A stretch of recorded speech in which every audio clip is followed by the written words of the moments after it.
कहानी की शुरुआत में बताया जाता है कि किसी अनजान वायरस की वजह से धरती के सभी इंसान खत्म हो गए हैं, लेकिन कहीं से एक लड़की अभी भी जिंदा है जो पिछले काफी महीनों से किसी दूसरे जिंदा इंसान की तलाश कर रही है। तभी एक दिन इसे एक आदमी मिल जाता है जो इसे कहता है कि इस धरती पर अब हम दोनों ही जिंदा बचे हैं, इसलिए हम दोनों को मिलकर बच्चे पैदा करने हैं और फिर से जनसंख्या को बढ़ाना है। तो आखिर इस दौरान इन दो अनजान लोगों के बीच क्या क्या होता है और क्या यह फिर से जनसंख्या को बढ़ा पाएंगे, चलिए देखते हैं आज की इस कहानी से। कहानी की शुरुआत में हम शहर को देखते हैं जहाँ पर एक भी इंसान नहीं है क्योंकि वायरस के चलते दुनिया से सभी इंसान खत्म हो गए। लेकिन अभी भी एक लड़की जो कि पहाड़ों के बीच एक छोटी सी जगह में रहती है क्योंकि इस जगह पर अभी तक वह वायरस नहीं फैला। इस लड़की का नाम ऐना होता है जो कि सप्ताह में एक बार शहर में अपनी जरूरत का सामान लेने जाती है, मगर जब भी आती है तो अपने आप को पूरी तरह से कवर करके आती है क्योंकि शहर की हवा नहीं बल्कि जहर बनी हुई है। शहर से वापस आकर ऐना अपने आप को अच्छे से धोती है। ऐना इस पूरी दुनिया में अकेली बची थी, इसलिए पूरी तरह से बोर रहती है। इसके पास करने के लिए कुछ भी नहीं था, इसलिए बस इधर से उधर ऐसे ही भटकती रहती है। मगर एक दिन इसे रास्ते में एक छोटी बग्घी नजर आती है। ऐना भागते हुए इसके पास आती है, लेकिन इसे यहाँ पर कोई भी दूसरा इंसान देखने को नहीं मिलता। यहीं पर मौजूद इसका कुत्ता, जिसे यहाँ पर किसी खतरे का एहसास होता है, इसलिए ऐना को अपने साथ थोड़ी दूरी पर ले जाकर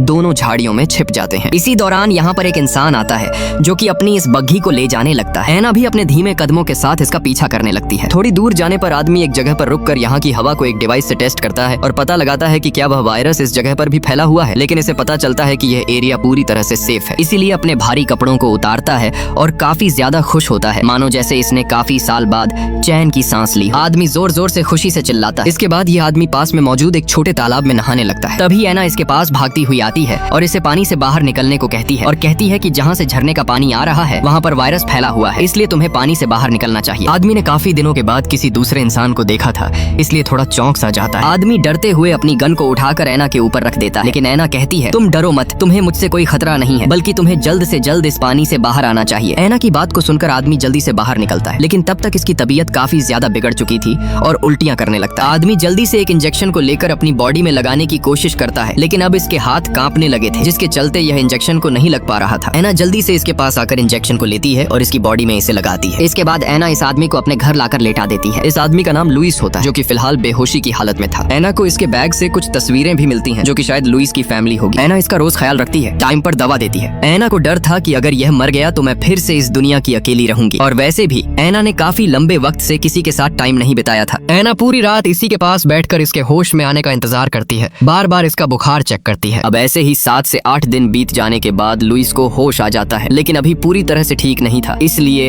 ऐना को इसका सहारा बनकर इसके साथ चलना पड़ता है। ऐना इसे बताती है कि पूरी दुनिया में सिर्फ यही एक घाटी है जहाँ पर वह वायरस नहीं फैला, इसलिए हम यहाँ पर सुरक्षित हैं। लुइस कहता है आखिर इस घाटी में ऐसा क्या है, मुझे जानना है, क्या तुम्हें पता है? मगर ऐना इसे हल्की सी स्माइल देकर अपने गले लगा लेती है। इसके बाद हम अगले दिन का सीन देखते हैं जहाँ पर ऐना कुछ सब्जियां उगा रही थी। दूर खड़ा लुइस ये सब देख रहा था और इसके पास आकर कहता है कि तुम्हें खेती करने के लिए ट्रैक्टर की मदद लेनी चाहिए। मगर ऐना कहती है कि ट्रैक्टर को चलाने के लिए हमें तेल की जरूरत पड़ेगी और तेल को निकालने के लिए लाइट की जरूरत है, और जब तक लाइट नहीं आएगी तब तक तेल नहीं निकलेगा। असल में यहाँ पर काफी दिन से लाइट नहीं आई, लेकिन लुइस कहता है मेरे पास एक आइडिया है, मैं बिना लाइट के भी तेल निकाल सकता हूँ। खैर इसके बाद लुइस काफी मेहनत करने के बाद एक जनरेटर को स्टार्ट करके तेल निकाल देता है। यह देखकर ऐना को काफी खुशी होती है। थोड़ी देर बाद ऐना ट्रैक्टर को लेकर खेती करने लगती है। लुइस भी थोड़ी दूरी से ही देख रहा था। अब इसके बाद हम शाम का सीन देखते हैं जहाँ पर दोनों एक साथ बैठकर डिनर कर रहे थे। इसी दौरान ऐना इससे पूछती है कि आखिर तुम इतने दिनों से कहाँ थे? लुइस कहता है कि मैं अपने कुछ सर्वाइवल दोस्तों के साथ सरकार के द्वारा बनाए गए कुछ बंकर में मौजूद था, लेकिन वह जगह काफी छोटी थी, मुझे वहाँ पर घुटन हो रही थी और मुझे विश्वास था कि दुनिया में कहीं ना कहीं तो ऐसी जगह होगी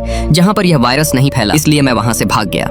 मैं जगह जगह भटका और मुझे आखिरकार यह जगह मिल गई। अगले दिन ऐना मछली पकड़ते हुए लुइस से कहती है कि हमारा जनरेटर फिर से खराब हो गया है, जिसके चलते हम फ्रीजर में खाना नहीं रख सकते क्योंकि वह खराब हो जाएगा। लुइस कहता है कि मैं जनरेटर को ठीक कर सकता हूँ। इसके बाद लुइस जनरेटर के पास आकर इसे ठीक करने की कोशिश करता है, लेकिन काफी कोशिश करने के बाद भी लुइस जनरेटर को सही नहीं कर पाता और हार कर एक जगह पर खड़ा हो जाता है। तभी इसके दिमाग में एक दूसरा आइडिया आता है और कहता है कि हम झरने के पानी से भी बिजली पैदा कर सकते हैं, लेकिन उसके लिए हमें एक बड़े पहिए की जरूरत है। इसलिए दोनों जंगल में कुछ ऐसी लकड़ियां तलाश करने को जाते हैं जिससे एक बड़ा पहिया बन सकता था, लेकिन काफी ढूंढने फिरने के बाद भी इन्हें कोई ऐसी लकड़ी नहीं मिलती, इसलिए दोनों वापस घर पर आते हैं। इसी दौरान पास में मौजूद लुइस की नजर चर्च के ऊपर पड़ती है जो कि पूरी तरह से बड़ी बड़ी लकड़ियों से बना हुआ था, और कहता है कि हमें बड़ा पहिया बनाने के लिए इस चर्च की लकड़ियों का इस्तेमाल करना होगा और हमें इसे तोड़ना होगा। लेकिन ऐना कहती है कि नहीं, हम ऐसा नहीं कर सकते क्योंकि यह मेरे परिवार की एक आखिरी निशानी है, इसलिए लुइस इसकी बात को मान जाता है। अब ऐसे ही वक्त के चलते दोनों एक साथ अपने टाइम को ऐसे ही बिताते रहते हैं। अब एक दिन दिन लुइस काफी ज्यादा ड्रिंक कर लेता है, जिससे होश नहीं रहता और एना के साथ बदतमीजी करने लगता है। लुइस धीरे धीरे एना के काफी करीब आ जाता है। नशे की हालत में अपने पास आते हुए देख लुइस को एना को बिल्कुल भी अच्छा नहीं लगता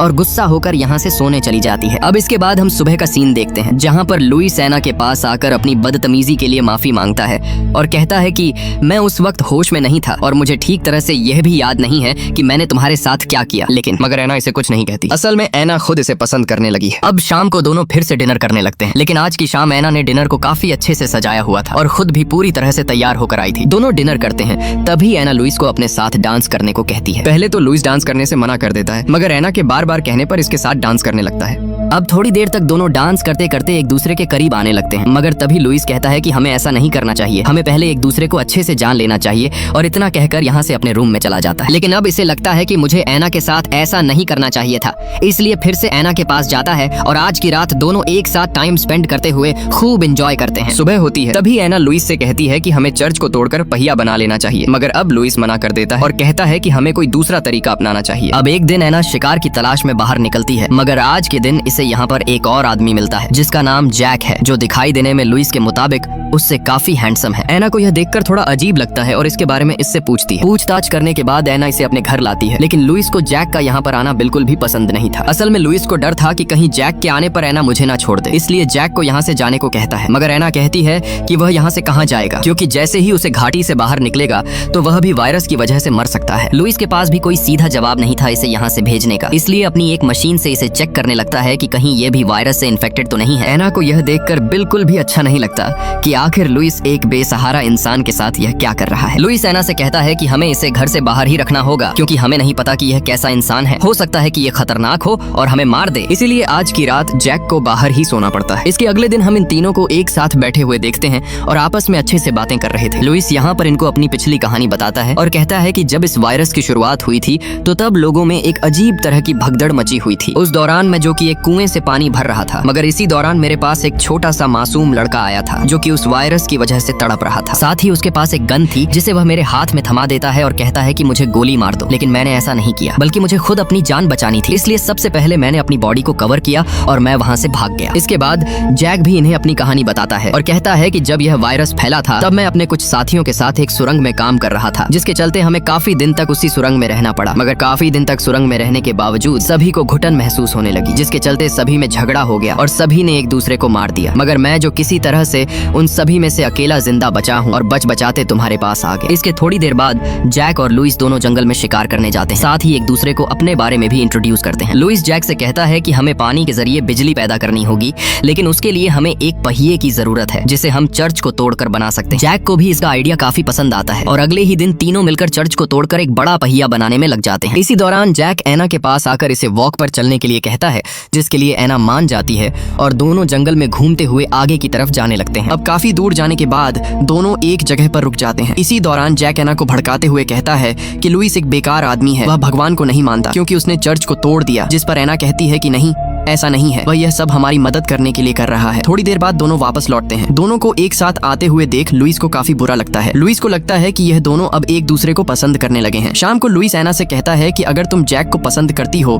तो तुम उसके साथ रह सकती हो, मुझे इस बात से कोई भी प्रॉब्लम नहीं है। लुइस की ऐसी बातें सुनकर एना को काफी बुरा लगता है और कहती है कि आखिर तुम ये क्या बकवास कर रहे हो, क्या तुम्हें मैं इस तरह की लड़की लगती हूँ, और गुस्सा होकर यहाँ से चली जाती है। अब ऐसे ही वक्त बीतता गया और इनका वह पहिया भी काफी हद तक बनकर तैयार हो गया था। अब एक दिन यह तीनों पास में मौजूद एक छोटी नदी में नहा रहे थे, लेकिन इस दौरान हम देखते हैं कि जैक और एना दोनों लुइस से थोड़ी दूरी पर जाकर आपस में बातें करने लगते हैं। इन दोनों को बातें करते हुए देख लुइस को काफी गुस्सा आता है और अब इसका शक यकीन में बदलने लगता है। इसलिए पानी से बाहर निकलने के बाद लुइस एना से कहता है कि मैं तुम्हें पसंद करता हूँ, इसलिए तुम्हें जैक से दूर रहना चाहिए, लेकिन एना इसे कोई जवाब नहीं देती और यहाँ से चली जाती है। अब इसके बाद हम रात का सीन देखते हैं जहाँ पर एना को नींद नहीं आ रही थी, क्योंकि इसके दिमाग में अब एक ही बात घूम रही थी कि मैं लुइस और जैक में से किसे पसंद करूं। लेकिन सच्चाई तो ये थी कि एना को लुइस और जैक दोनों ही पसंद थे, मगर इसे फिर भी एक को ही चुनना था। एना परेशान होकर जैक के कमरे में जाती है और आज की रात दोनों खूब एंजॉय करते हैं। इसके बाद सुबह होती है और लुइस खड़ा होकर आता है तो देखता है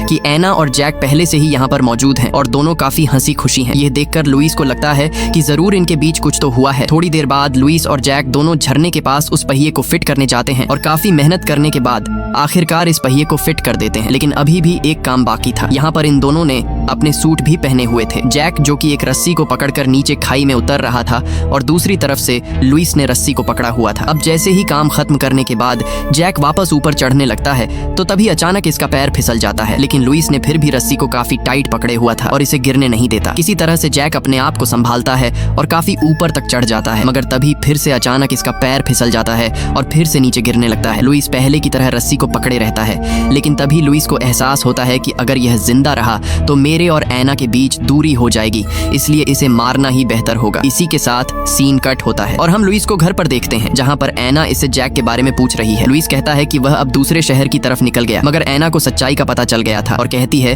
कि तुमने आखिर उसके साथ ऐसा क्यों किया, आखिर इसमें उसकी क्या गलती थी। इतना कहकर ऐना गुस्सा होकर यहाँ से चली जाती है। इसके पीछे पीछे लुइस भी आता है और एक जगह पर बैठ जाता है, लेकिन दोनों अब एक दूसरे से कुछ भी नहीं कहते, क्योंकि अब दोनों के पास कहने को कुछ भी नहीं बचता। और इसी शांति के साथ यह कहानी खत्म होती है। तो दोस्तों, उम्मीद करता हूँ कि आपको यह वीडियो पसंद आई होगी। अगर वीडियो पसंद आई है तो वीडियो को लाइक जरूर कर दें। बाकी जब आपने वीडियो को पूरा देख लिया है तो चैनल को भी सब्सक्राइब कर दें। बाकी मिलते हैं हमारी एक और अमेजिंग वीडियो के साथ।